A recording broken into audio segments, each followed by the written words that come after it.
Welcome back to American History Through Film, History 4314. I'm Stephen Mintz, and today we're going to carry our story from the silent era all the way to the talkies. Now today, many people dismiss silent films as crude and jerky, badly photographed, and ludicrously acted. But my argument is much the opposite. I'm going to argue to you that silent films are a very great art, but fundamentally different from the kinds of films that we're familiar with today. And so it's a sort of lost art form that we need to learn how to appreciate. Much more than later films, silent films are, of course, physical, because you have to communicate emotion and thought through acting. Also, silent films are what I would call especially voyeuristic.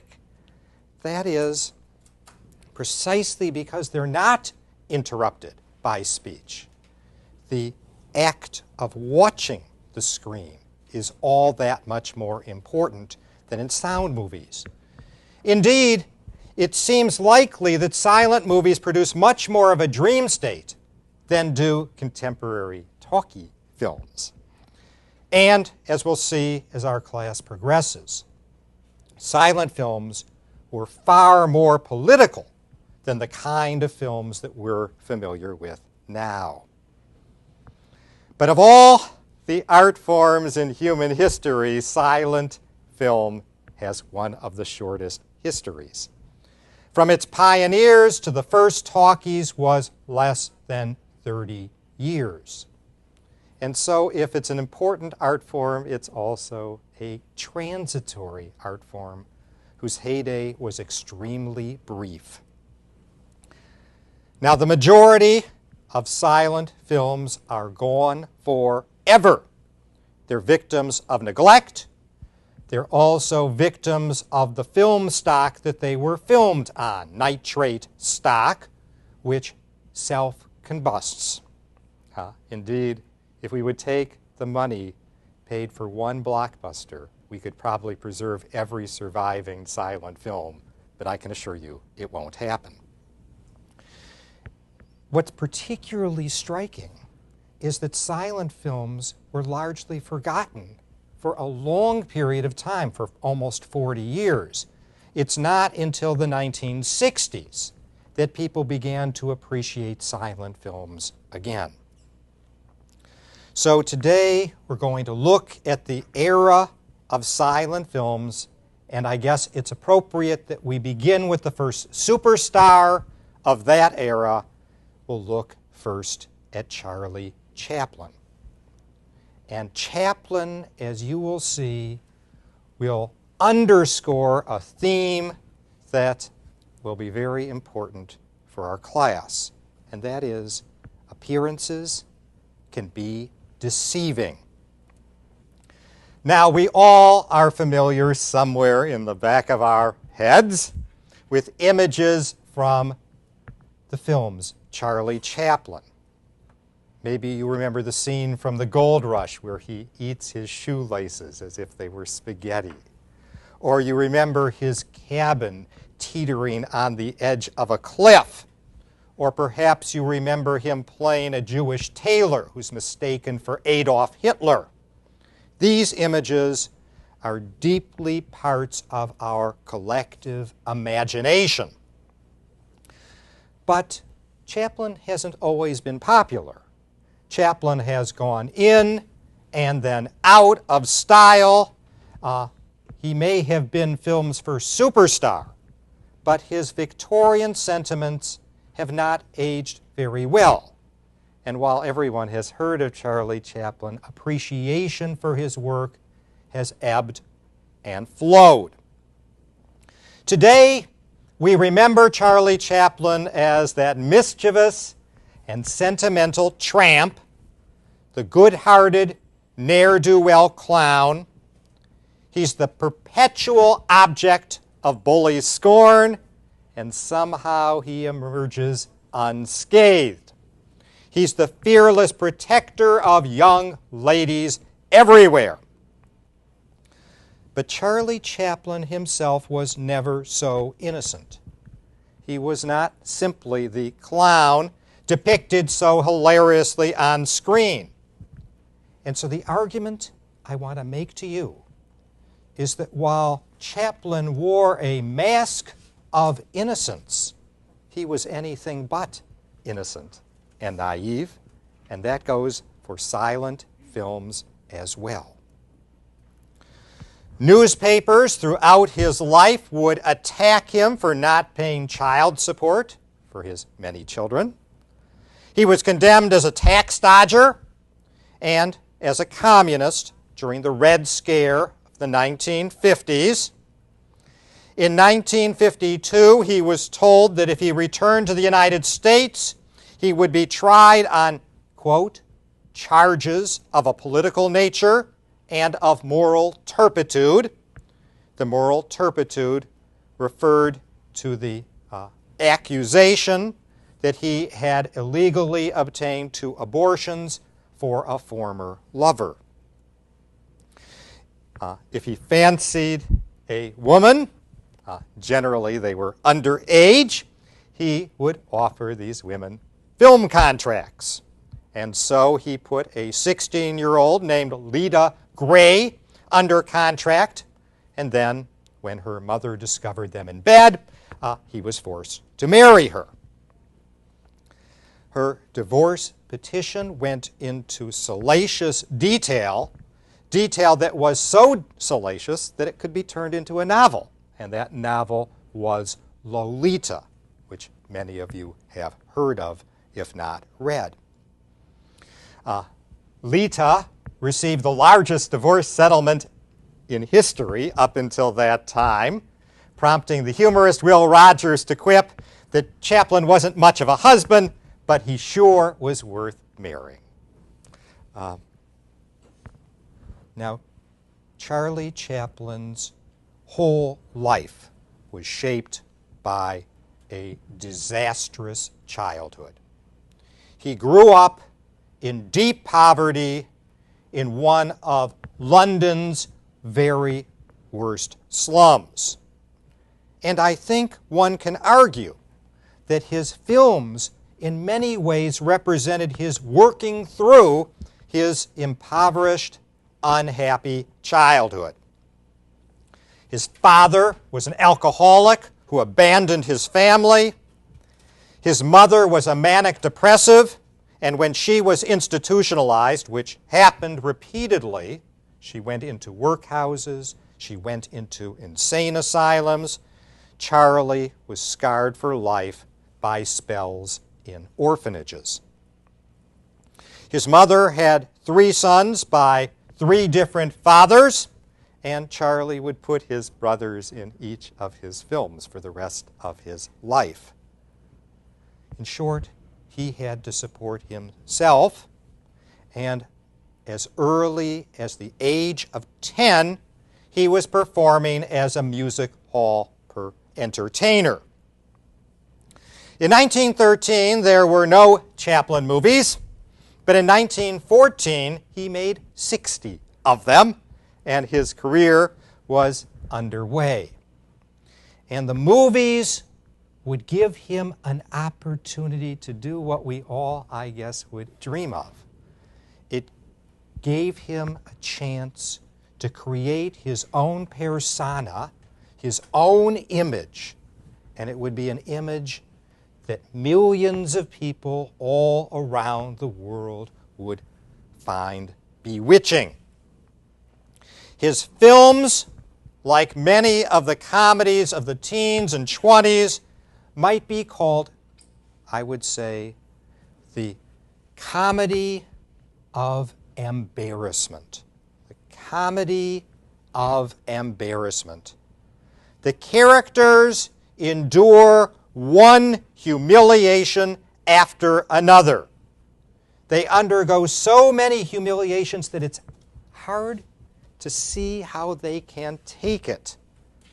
The films are funny, but they get their edge because they combine both masochism and sadism. They show life's brutalities matter-of-factly, and if the tramp triumphs in the end, the film is sending other messages at the same time. It's not just funny. It's also about people's ability to survive humiliation. The kinds of comedies that Chaplin made would dominate early film. They're known as slapstick. Does anyone know what a slapstick is? You've heard in musical variety shows something that makes a loud bang. That's a slapstick. Sounds like a broken window, or it sounds like a box falling, or the like.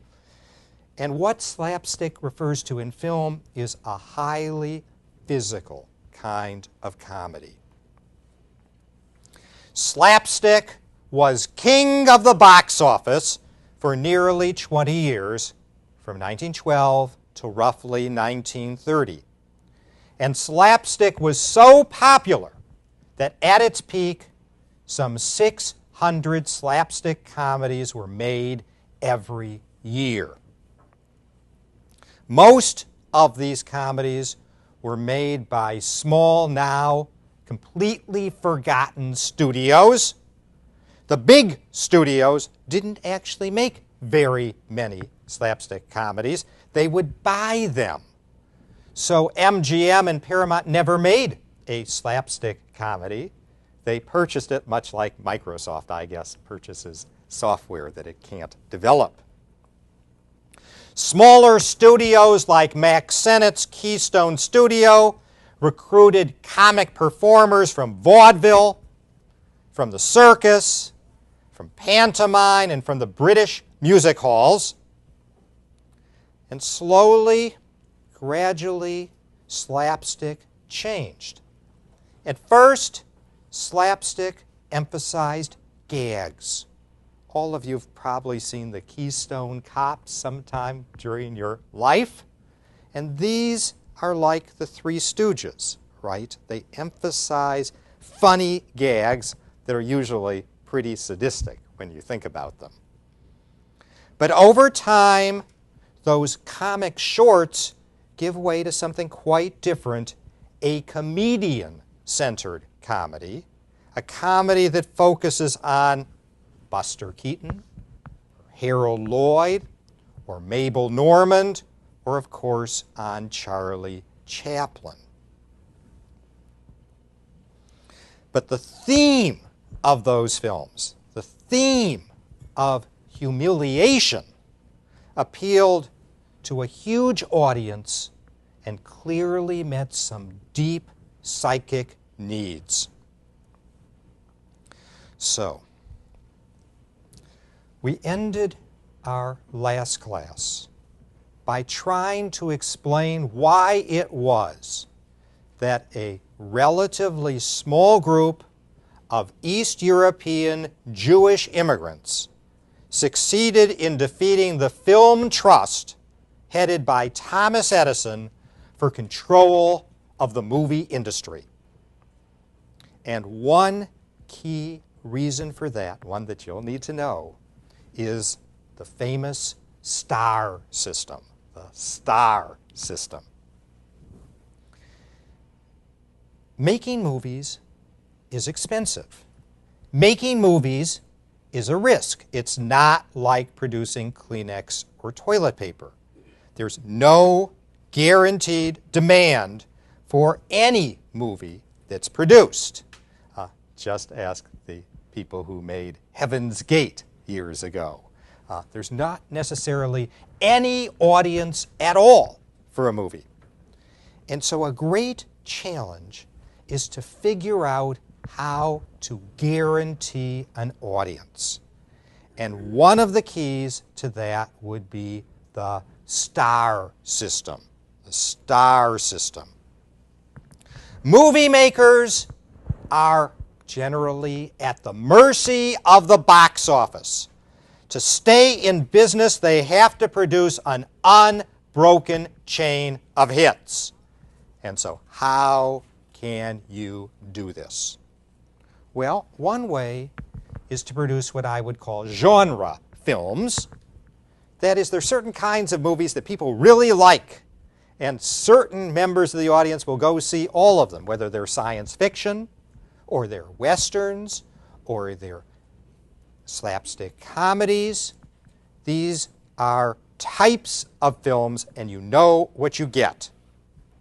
And so you've probably noticed that Julia Roberts has big hits whenever she does romantic comedies, and has big failures whenever she doesn't. There's an audience that wants her in a certain kind of film. And if she's not in it, they're not interested. But if she is, it becomes a big hit. So genres is one answer to how to provide stability. But even more important is the star system. What you want to do is find a personality so attractive, so magnetic, that the public will turn out regardless of the quality of the picture. Turns out Tom Cruise can guarantee $100 million for a picture every time he appears in a movie. And it doesn't matter if it's no good. People will come to see him. That's star power, and it was invented in the 19-teens.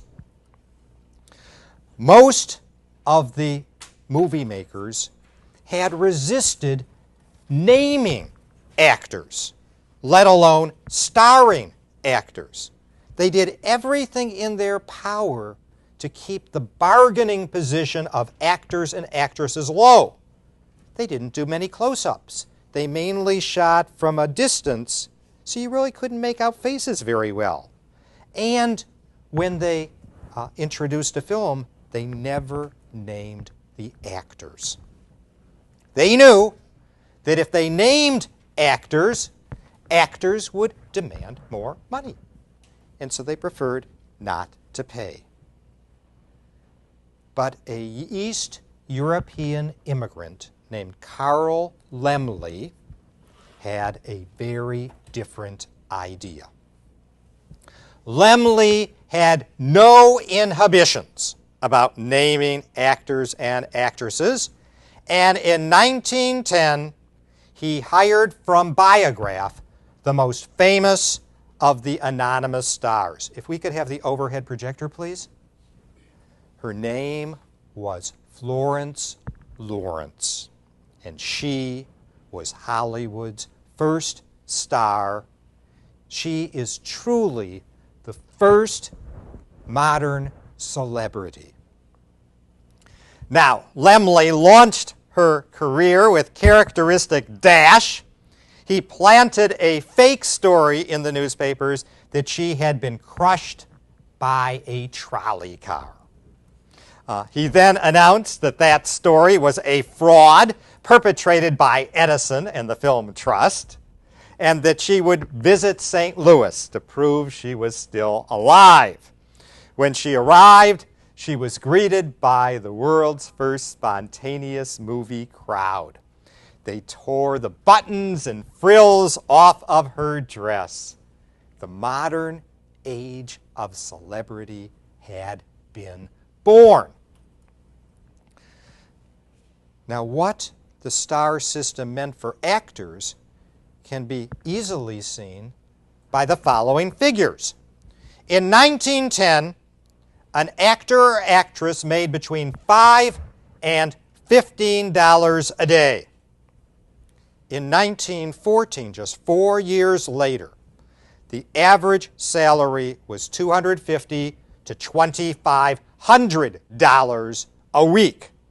Now, just to put that in some perspective, the average income of an American family in 1914 was about $500 a year. So this is just incredible.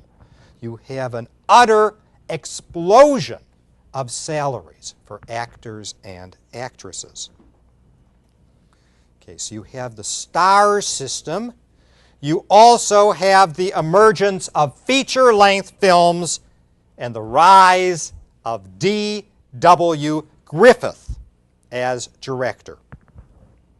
D.W. Griffith would be absolutely crucial in the defeat of the Film Trust and the rise of Hollywood. Griffith had originally gone to work as an actor, not as a director, and he appeared in a variety of films filmed in, of all places, New Jersey. But while working as an actor, he was given a chance to direct. And his first film was 12 minutes long. He made it in 1908. He called it The Adventures of Dolly. The picture is not particularly impressive. It doesn't foreshadow the future except in one way. The picture is filled with action, even though it's just 12 minutes long. In 12 minutes, you see the child kidnapped by gypsies, sent over a waterfall in a barrel, and reunited with her anxious parents. Boffo, as they say. Now, that film was not much different from the hundreds of films that were being cranked out daily, but it did have D.W. Griffith's favorite theme, an innocent girl in peril. The film was an instant success, and Griffith could not give up directing even had he wanted to. He made literally hundreds of one-reelers for Biograph, which was part of the Film Trust. His greatest contribution to filmmaking was a new rhythm to storytelling. He freed the camera from a fixed point of observation. He moved the camera. He brought it close up to actors and actresses. As early as 1912, he put the camera on a truck, and he raced along a train carrying the hero to triumph. In short, what D.W. Griffith did is he brought the audience into the action as had never been the case before. Griffith also discovered the techniques that create film suspense. He would hold each frame on the screen for slightly shorter time than its predecessor. And he discovered that psychologically you could make people really anxious when you did this. So Griffith was the first to use the camera and other techniques of film as any artist might. He shaped content by selecting elements to be emphasized and other elements to be glossed over. Griffith would bring many other changes to the silver screen. He was the first Hollywood director to change the acting style of screen stars. On the Broadway stage, people used broad gestures because you had to be able to see the actor in the third balcony. So they used their arms an awful lot. They grimaced with their faces and the like. They used bold pantomime to get people's attention. And as you can imagine, that's an acting style that looks terrible on the film screen. After all, you can see everything easily. You don't need exaggeration. You don't need bold pantomime. A camera could reveal more emotion in a facial tic than any stage actor could communicate with flaying arms and wild grimaces. But Griffith would not just change the acting style. He would also change the actors and actresses themselves. At first, people used Broadway stars, but Broadway stars tended to be older. They tended to have wrinkles. They had lines in their faces, and these didn't look very good on the film screen.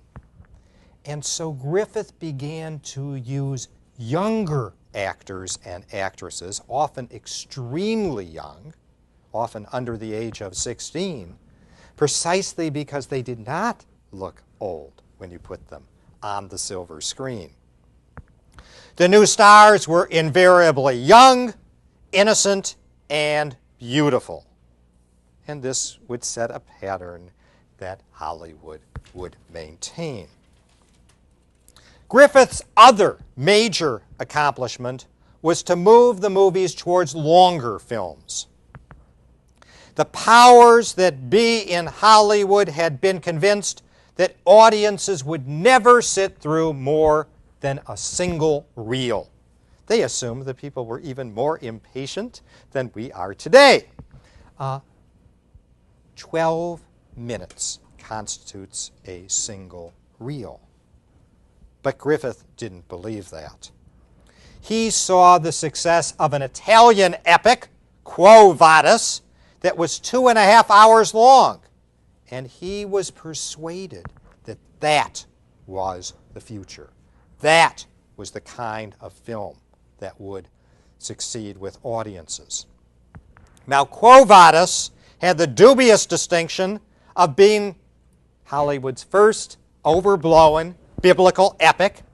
It was complete with orgies and suffering, Christian martyrs, Rome burning, crowds crowding, gladiators fighting.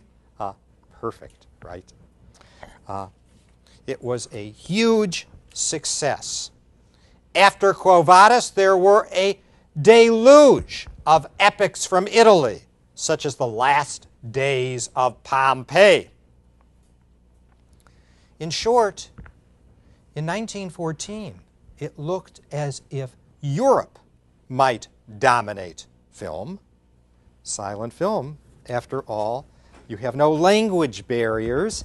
Anyone can dominate that industry. And then World War I intervened. The outbreak of global war brought a total stop to European film production. And it would give the United States a huge opportunity, an opportunity to rationalize the film industry, to turn filmmaking into a manufacturing process, and to create the kind of money necessary to have films with production values, as they're called. That is, sets, star salaries, and the like, that Europe could not compete with. And so the period of World War I would be absolutely central for the triumph of Hollywood. Consolidation of the film industry would allow Hollywood to spend more money on its films than its competitors. It would have more expensive sets, better camera work, better lighting. In time, Hollywood could also afford to buy the best directors, the best screenwriters, the best actors, actresses. In short, this period at the end of the teens is pivotal for U.S. triumph in the film industry. Griffith's moment of greatness was fast approaching. A studio scenario writer introduced him to a racist novel by the Reverend Thomas Dixon, a Baptist minister. The novel was called The Klansman. It had been a stage melodrama and a huge success. Now, Griffith was a Southerner. He was from Kentucky. He identified with the cavalier, moonlight, and magnolia vision of the Old South. And he was immediately attracted to the story of an aristocratic Southern family reduced to the direst straits during Reconstruction following the Civil War. Their fate is composed of many perils and a close brush with death, from which they are ultimately rescued, believe it or not, by the Ku Klux Klan. If we could have the overhead projector, please.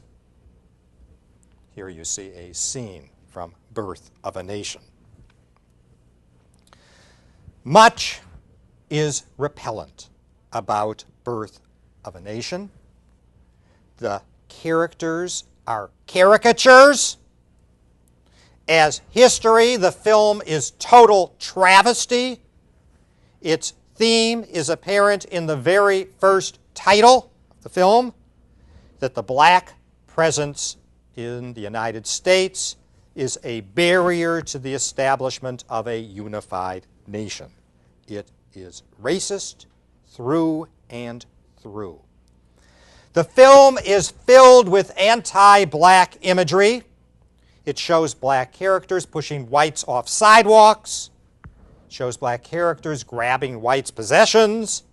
It shows black characters preaching marriage between the races and killing African Americans who remain loyal to whites. And as you saw in that brief picture that I pointed out before, most of the black characters are played by whites in blackface. But the movie was an enormous popular success. The white South may have lost the Civil War, but they won the ideological war. And Birth of a Nation was a real signal of that ideological triumph. Birth of a Nation was the all-time box office champion of silent films. It's estimated that about 5 million Americans saw the film when it just came out, which is a huge number. These days, with a much larger population, maybe 5 million people go to the movies in a week. In terms of battles, chases, fights, and sheer narrative drive, the film is incredibly powerful. The President of the United States, Woodrow Wilson, himself a Southerner, called it history written in lightning. And I think if you ever do see it, you will be amazed by especially how the concluding sections, how much energy, how much emotional power they have, all in the worst cause imaginable. Birth of a Nation was the first truly great motion picture. It was the first movie to realize all the potential of that machine that records motion. And as soon as it was done, Griffith embarked on an even greater epic, and in part in response to Birth of a Nation. He was utterly shocked by the denunciation of the racism of Birth of a Nation. And so he decided he would create a new film that would attack bigotry through the ages. And he called his film Intolerance. It had the greatest sets that Hollywood would ever produce. If we could have the overhead projector, please. You'll get a sense of just the magnificence of what one could do.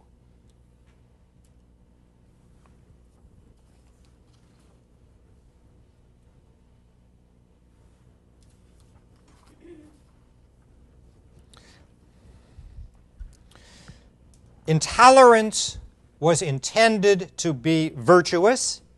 It was intended to be uplifting, but it turned out to be great, desperate, innovative, and it destroyed D.W. Griffith's career. Griffith had already founded the art of screen narrative, and now he wanted to try something new, something beyond anything anyone had thought of before. He wanted to tell more than just the story of bigotry. So he decided to tell 4 stories in Intolerance, all intercut with each other. So he cross-cuts back and forth from the story of ancient Babylon to 16th century France, when the Protestants were massacred during the St. Bartholomew's Day massacre, the modern American slums, and the story of Christ's crucifixion. It's just an incredible vision of these four stories interacting, all reaching a simultaneous conclusion. In his own way, D.W. Griffith was trying to do with film what Ezra Pound and T.S. Eliot and James Joyce were also attempting to do with words. Intolerance was a disastrous failure. It cost $2 million to produce, an unheard of sum, and certainly more in real terms than Titanic cost. And Griffith would spend the rest of his life paying for it. The nation was about to enter World War I, and the United States was in no mood for lectures about tolerance or the horrors of holy crusades. The United States wanted to fight a holy crusade. The nation was hell-bent for involvement in war, and the last thing it wanted to see was an anti-war movie. So by the end of the 1920s, Griffith was maneuvered out of the production company which he had founded, United Artists. He had founded it along with Charlie Chaplin, Mary Pickford, and Douglas Fairbanks. He lingered on in Hollywood, finally died in a hotel room, alone and broke, in 1948. His last years were spent drunken and dissolute, desperately trying to convince people in Hollywood to make another one of his ideas.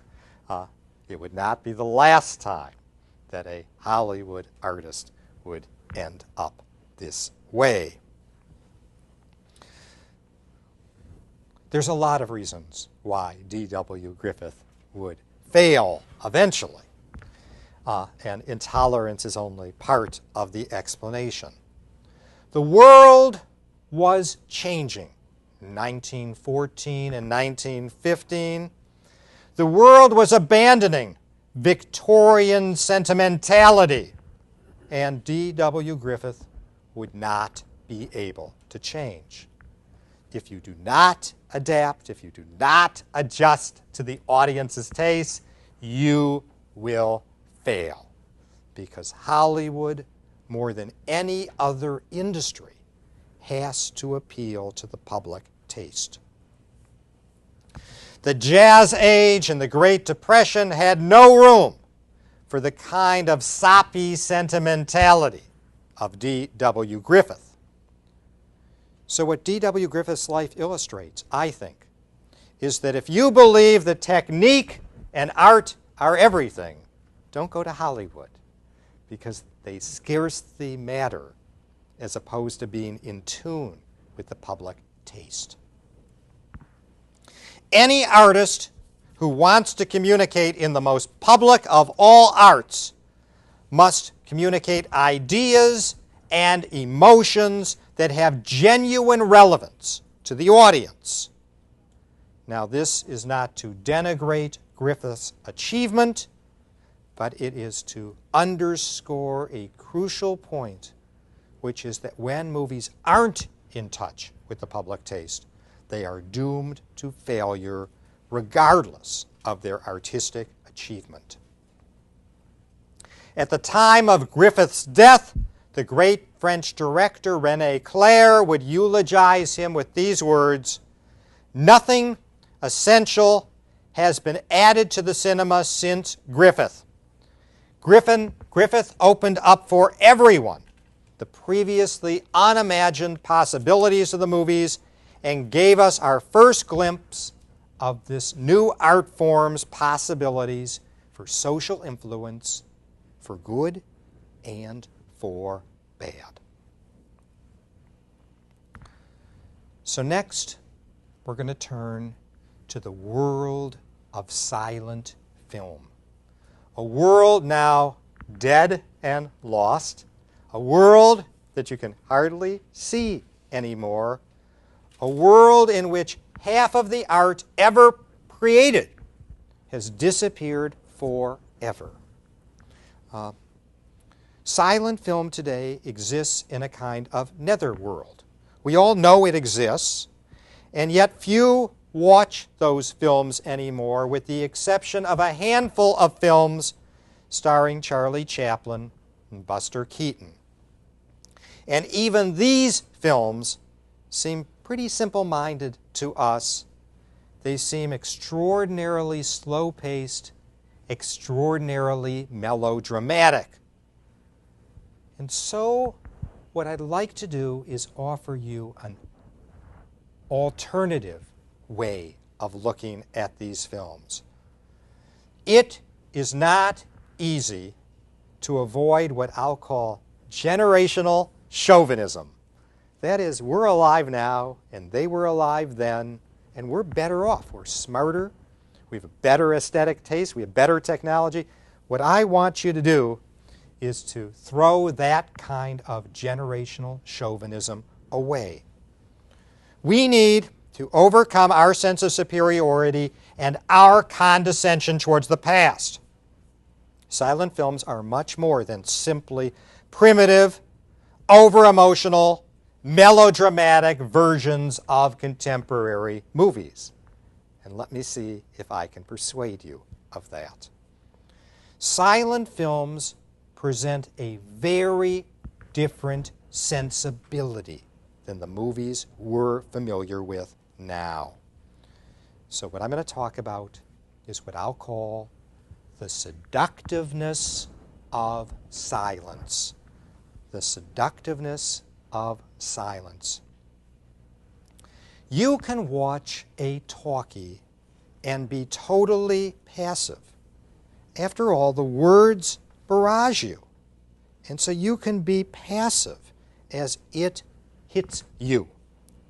You can simply sit and allow the movie to wash over your eyes and your ears. But in silent films, you have to participate. Reading the titles themselves is an active experience. And silent movies, I would argue to you, are hypnotic in a way that's very different from the talkies, from sound films. Today, it's very difficult to appreciate the beauty of silent films. And there's good reasons why they look terrible. What you generally see are pale copies of seventh-generation prints run at the wrong speed and without decent music. It's as if you watched a movie on your TV set, right? It's just not the same experience. It's not the same art form. It's completely different. So a videotape on a TV screen, especially a 12-inch screen, that is what watching a silent movie is like today. Now, there are several reasons why people now find it so difficult to appreciate silent films. And the first reason is that the movies are projected slower than they were at the time they were produced. And this is true even when public television shows silent films. Even they get the speed wrong. At 16 frames a second, which is what they normally show silent films at, you can see a flicker. That's why they're called flicks. But that was not the speed at which films were filmed. They were literally filmed by hand. A hand cranked the film past the camera, and the average speed was far faster than silents are shown now. Second, silent filmmakers design their films for the most illiterate member of the audience. That is, they put in titles to explain the action, and those titles were aimed at the worst reader in the audience. And so when you watch a silent film, the narrative action is often broken up for quite long periods of time as the slowest reader in the audience reads the titles. Worse yet, these titles give away all the action and all the emotion. They make the films much worse than they actually are because they try to explain everything. No doubt and no ambiguity was allowed in the scripts or in the explanatory titles. And to make it even worse, they didn't use short sentences like you learn in your composition class. They used long, roundabout Victorian phraseology. And so these titles are especially off-putting. Third, modern students squirm not only from the absence of dialogue, but the lack of color. And this is especially misleading because the silent films weren't just black and white. In fact, during the movie's first 25 years, most films were printed on colored stock, or else they were hand-tinted. Now, it's almost impossible to imagine how that hand-tinting took place. A single reel requires 16,000 frames to be hand-painted. In one film, 128,000 frames had to be painted. This is just incredible. But it means that people didn't necessarily see movies in black and white. Before 1920, and really before the 1950s, there were few champions of the idea that silent movies were art. But if you watch silent films, I think you'll see a very different sensibility than our films. Silent films tend to be extraordinarily lyrical, extraordinarily poetic, because they can't work on the basis of spoken words. They have to work on the basis of powerful images. And so while our films may have a few striking scenes, virtually every scene in a silent film is striking and memorable. Silent films were first and foremost a graphic art. They're not simply a theatrical form. They're designed to have lasting images, so much more than film today. Silent filmmakers also took advantage of the hypnotic effect of sitting in a darkened theater with only music. The light and shadows all create a kind of trance, a kind of hallucinogenic spell. And the early filmmakers very much play on that. The humans on the screen don't seem quite real because they don't talk. They're as if they were apparitions, as if they were ghosts. And the filmmakers took advantage of that. And lastly, silent films were not silent at all. Even in the most primitive period, silent films were always accompanied by music. There was always a pianist or an organist or even a whole orchestra putting music to these films. But the most striking fact about silent films, the fact that we find hardest to imagine, is that silent films were extraordinarily political. They were extraordinarily political. And that's true for a simple reason. The early film audience was made up largely of immigrants and workers and their families. And when that's your audience, you slant the storylines in the direction of the working classes. So today, the largest audience for films is males 12 to 28, So we get a lot of Adam Sandler, right? Well, that was not the case in the early 20th century. So you got films targeted at the laboring classes. Now, American film has followed a curious pattern. We've had periods in which the movies are preoccupied with entertainment, and we have other eras when movies have emphasized social problems. Since the mid-1970s, films have emphasized entertainment above any social message. Our films are thrill rides, right? They're designed to give you the sense of action, take your mind off of ordinary life. But silent films were made during a period of social consciousness. They were very different than our films. And what's interesting to me about that is that's not at all how we think about silent films. We think about silent films as pictures of innocence. We associate silent films with banal romances or crude melodramas.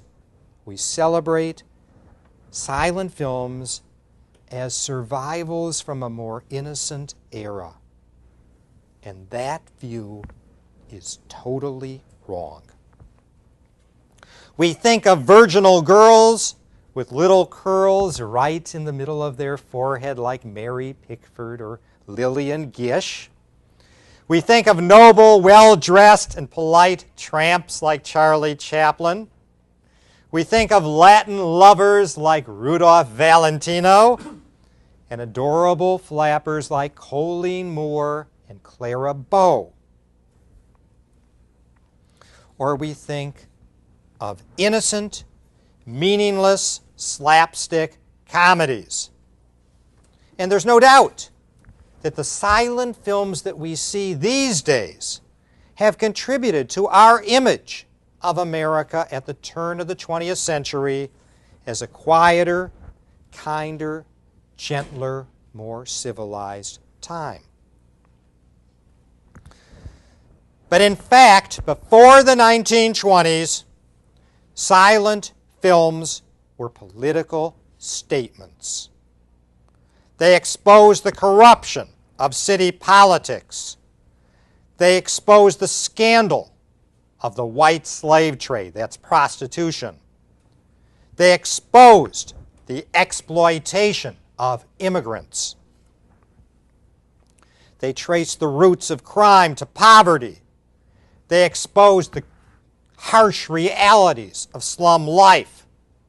They railed repeatedly against the cash nexus and the way materialism was driving American society. So they're wholly unlike the kinds of films Hollywood produces now. The movies revealed the evils of drink, the plight of the working woman, and they made bosses the butt of jokes. These were highly political films. So what I'm talking about is an interesting form of amnesia that Americans suffer from, or what I would call brain damage. The United States remembers certain aspects of the past and forgets other parts. And we do this sort of systematically. And what I want us to do is look at the other kinds of films. We remember the Keystone Cops, we remember Mary Pickford, but we forget the kinds of films that were most popular during the silent era, a mixture of Victorian sentimentality, reform sentiment, ridicule of authorities, and intense moralism. These aren't the kind of movies that Americans would pay to see now, but they were enormously popular then. Silent films were filled with images of corrupt politicians, of white slavers, of drug addicts. And I'm going to show you some pictures from the silent era that are very much, I think, going to underscore this. These were from very popular films. If we could have the overhead projector, please. A movie about what? Cocaine. There was actually a higher rate of drug addiction in America at the turn of the century than there is today. Films focused on subjects like that. Here's a picture of a massive burning of opium in front of the U.S. Capitol back in this is the San Francisco City Hall in 1914.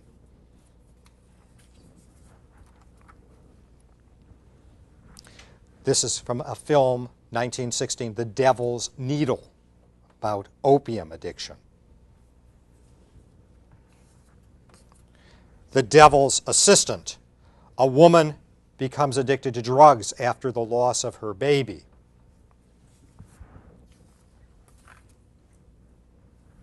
Human Wreckage, 1923, a drug-addicted mother. It's not just, of course, drugs. Alcohol, too, was a subject of great concern in Hollywood during this era.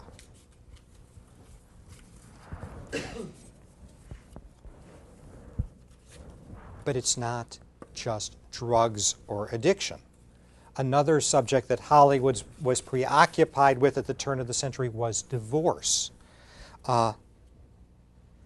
We think that we live in a period of unprecedented divorce rates, and it's true that divorce is much higher now than it was then. But in Los Angeles in 1915, 1 in every 3 marriages ended in divorce. And in Chicago, it was 1 in 4 marriages ended in divorce. And in San Francisco, it was 1 in 5 marriages in divorce. It's lower than today, but it's not anything near zero. Okay? And so it's not surprising that you have many of the same concerns played out in film. This is from a 1920 film, Why Change Your Wife? The wife has a headache. Some of these stories have long cliches, have long histories to them. Here's the final scene from Why Change Your Wife? They're moving the twin beds together. Another, Our Parents' People, Our Fathers' Flirts, Our Mothers' Merrymakers. One theme that Hollywood was very interested in during this period was trying to figure out how to re-cement together marriages that seemed to be very fragile. And it created the idea of what we now call companionate marriage, where husband and wife are going to be friends and lovers. It's not going to be like a Victorian family. And that's what these films are about. Here is from a 1928 film called Companionate Marriage, as Hollywood is trying to find new ways of cementing relations between the sexes.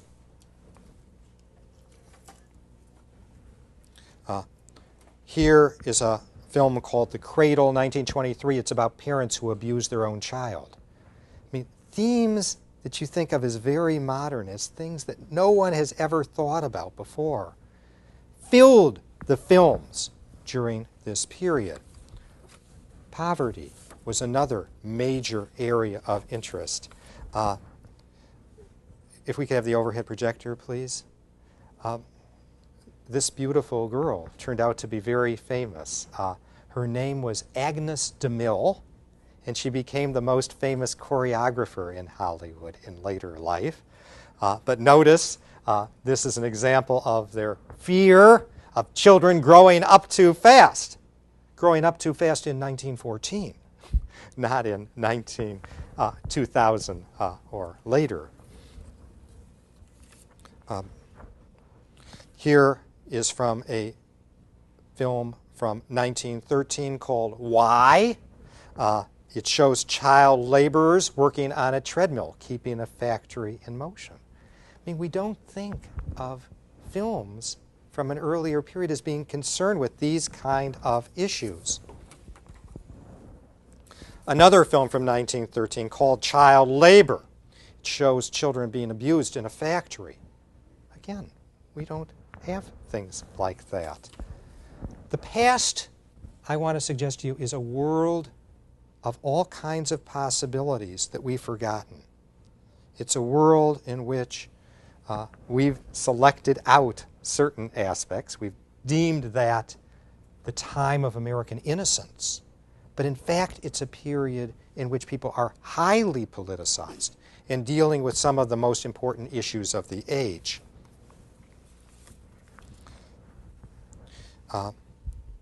This is called The Price of Human Lives. It's an indictment of quack medicines that were widely used in the early 20th century. The woman has tuberculosis, and she's using various kind of quack drugs to solve her problems.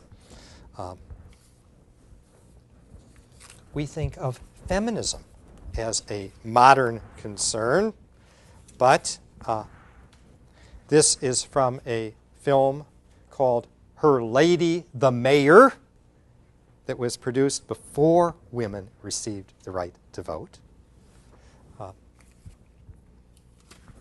This is another one seen from a film dealing with early feminism. It's called The Hypocrites. It's about the hypocrisy and corruption in American politics, and it emphasizes that women will uplift American politics. So you have a very different vision of the world than we're familiar with.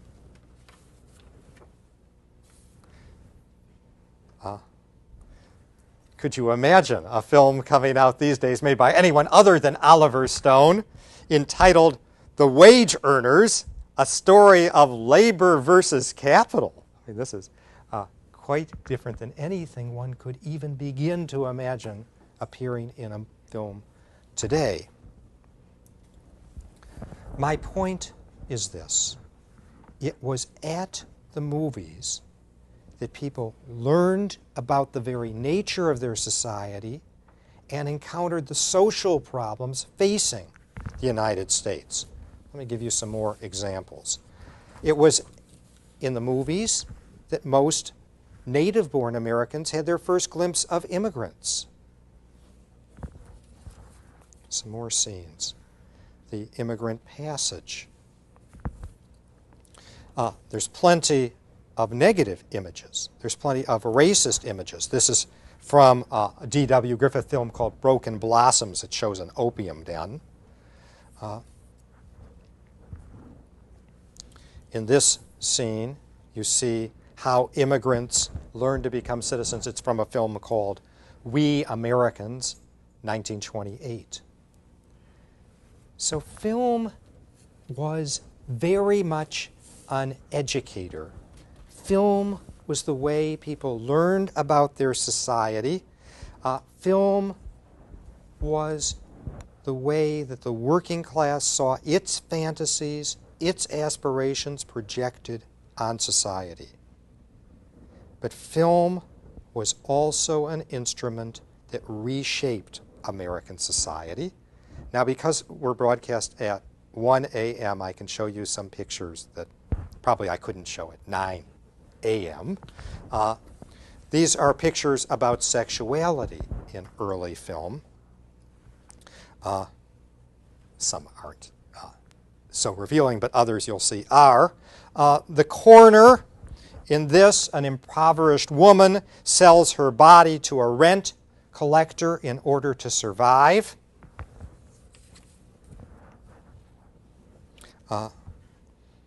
In this film called Purity in 1916, the object is to show as much as possible without being censored by local censor authorities. This is called The Right to Love, 1920. get a sense that sex was a really important part of these early films.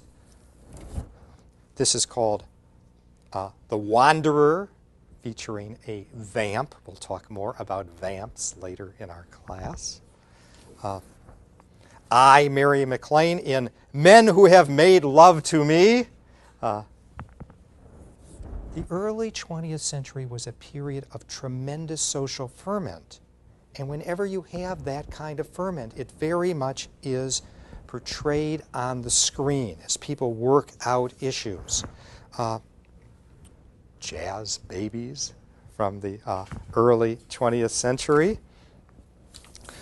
The woman who coined the term birth control and was crucial in popularizing contraception was named Margaret Sanger, and she appeared in a variety of films during this period.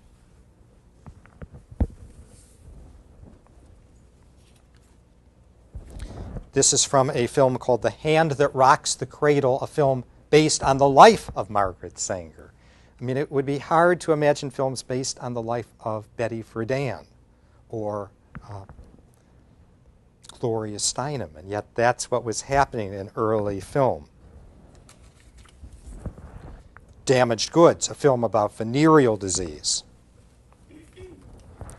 Whatsoever a Man Soweth, also about the dangers of syphilis and gonorrhea.